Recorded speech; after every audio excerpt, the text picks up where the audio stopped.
வணக்கம். ஜெபமாலை எப்படி கட்டுறதுன்னு இந்த வீடியோவில் பார்க்கலாம். முதல் வீடியோவில் ஃப்ரான்சிஸ்கன் முடிச்சு போட்டு எப்படி ஜெபமாலை கட்டுறதுன்னு பார்த்தோம். இந்த வீடியோவில் கயிறில் வேறு ஒரு முடிச்சு போட்டு எப்படி ஜெபமாலை கட்டுறதுன்னு பார்க்கலாம். 53 மணி ஜெபமாலை கட்டுறதுக்கு 59 மரத்தாலான மணிகள் எடுத்திருக்கிறேன். கட்டுறதுக்கு 2 மீட்டர் அளவுள்ள ஒரு பெரிய நூலும் 30 சென்டிமீட்டர் அளவுள்ள 13 சின்ன நூல் துண்டுகளும் தேவைப்படும். மரத்தாலான ஒரு சிலுவை எடுத்துருக்கிறேன். ஸ்கேல் கத்திரிக்கோல் வச்சு அளந்து நூலை வெட்டி வச்சாச்சு. நூலோட முனைகளை உருக வைக்கிறதுக்கு லைட்டர் தேவைப்படும். சிலுவையை வச்சு இந்த ஜெபமாலையை தொடங்கலாம். 2 மீட்டர் பெரிய நூலை 2 சமமாக மடித்து அதை சிலுவையில் கொத்துக்கலாம்.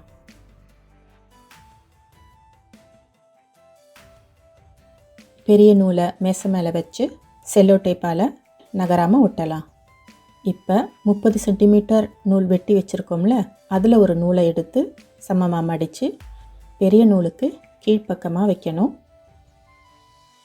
வலப்பக்கம் இருக்கிற நூலை பெரிய நூலுக்கு மேலே வச்சு இடப்பக்கம் இருக்கிற நூலை பெரிய நூலுக்கு கீழே நுழைச்சி முடிச்சு போட்டோம்னா ஒரு முடிச்சு வந்துடும்.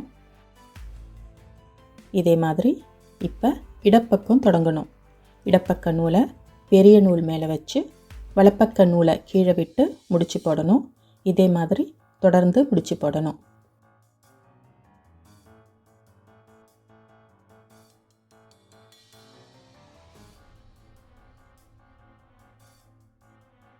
இந்த முடிச்சை ஸ்கொயர் நாட் அப்படின்னு சொல்லுவாங்க. சதுர முடிச்சுன்னு சொல்லலாம். ஆனால் அது சரியானு தெரியலை. இந்த முடிச்சோட பேர் தமிழில் உங்களுக்கு தெரிஞ்சுதுன்னா கமெண்ட்டில் சொல்லுங்கள்.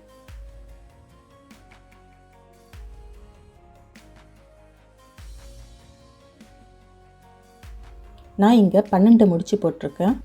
12 போட்டிங்கன்னா 15 மில்லிமீட்டர் நீளத்துக்கு முடிச்சு கிடைக்கும். இந்த முடிச்சோட சிறப்பு என்னென்னா முடிச்சை நகர்த்தலாம். இப்போ இதை நகர்த்தி சிலுவைக்கு கீழ்ப்பக்கத்தில் வைக்கலாம். 2 பக்கமும் நூலை நல்லா இறுக்கமாக இழுத்துட்டு வெட்டி சூடாக்கி அழுத்துனா நூல் முடிச்சோட ஒட்டிக்கும்.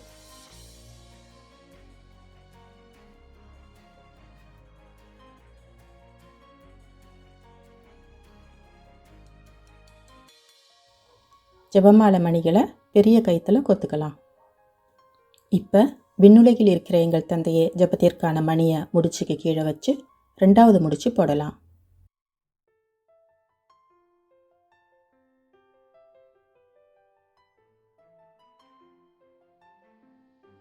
அப்புறமா 3 அருள் நிறைந்த மரியே வாழ்க ஜெபத்துக்கான மணிகளை சேர்த்து அதுக்கு கீழே திரும்பவும் முடிச்சு போடலாம்.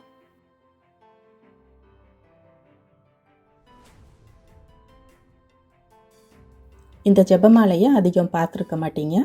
ஃப்ரான்சிஸ்கன் முடிச்சு போட்ட ஜெபமாலையை தான் எல்லாரும் பார்த்துருப்போம். இந்த ஸ்கொயர் நாட் எப்போ தேவைப்படும்னா சில மணிகளில் ஓட்டை பெருசாக இருக்கும். அப்போ ஃப்ரான்சிஸ்கன் முடிச்சு போட்டோம்னா சில சமயம் முடிச்சு பெரிய ஓட்டைக்குள்ளே நுழைஞ்சிடும். அந்த மாதிரி பெரிய ஓட்டை இருக்கிற மணிகளில் இந்த ஸ்கொயர் நாட் முடிச்சு போட்டு கட்டும்போது அந்த பிரச்சனை இருக்காது.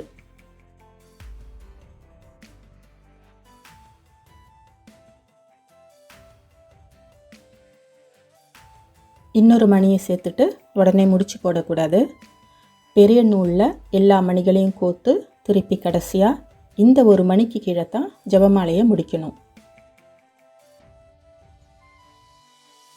அதுக்காக 2 சென்டிமீட்டர் அளவுக்கு இடைவெளி தேவைப்படும்.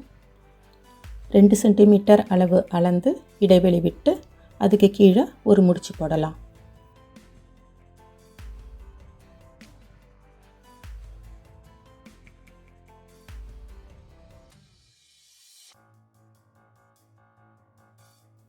முடிச்சு போட்டதுக்கு அப்புறம் 10 அருள் நிறைந்த மரியே வாழ்க மணிகளை சேர்த்து அதுக்கு கீழே இன்னொரு முடிச்சு போடலாம்.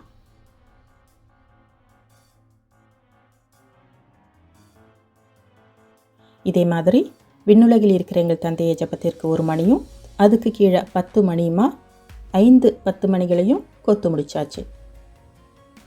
நாம் ஃப்ரான்சிஸ்கன் முடிச்சு போட்ட ஜெபமாலையில் ஜெபிக்கும்போது சில சமயம் 10 மணி முடிச்சுட்டு உருட்டிகிட்டே அடுத்த 10 மணிக்கு போயிடுவோம். ஆனால் இந்த ஸ்கொயர் நாட் பெருசாக இருக்கிறதால 10 மணி முடித்ததுக்கு அப்புறம் நல்லா கையில் தென்படும். அதனால் 10 மணியை கரெக்டாக ஜெபித்து முடிக்கலாம். அடுத்த 10 மணிக்கு போக மாட்டோம்.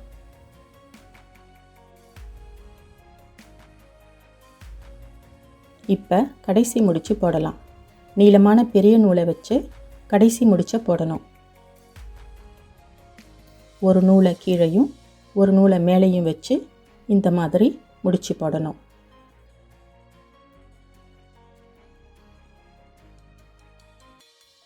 அப்புறம் திரும்பவும் ஸ்கொயர் நாட்டுக்கு போடுற முடிச்சை போட்டோம்னா முடிச்சு நல்லா இறுக்கமாக முடிஞ்சுக்கும்.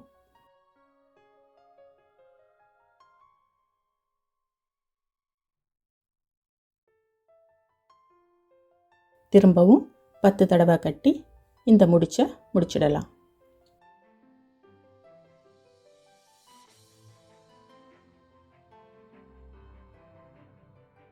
முனைகளை வெட்டிட்டு பற்ற வச்சு அழுத்தி இந்த ஜெபமாலையை முடிக்கலாம்.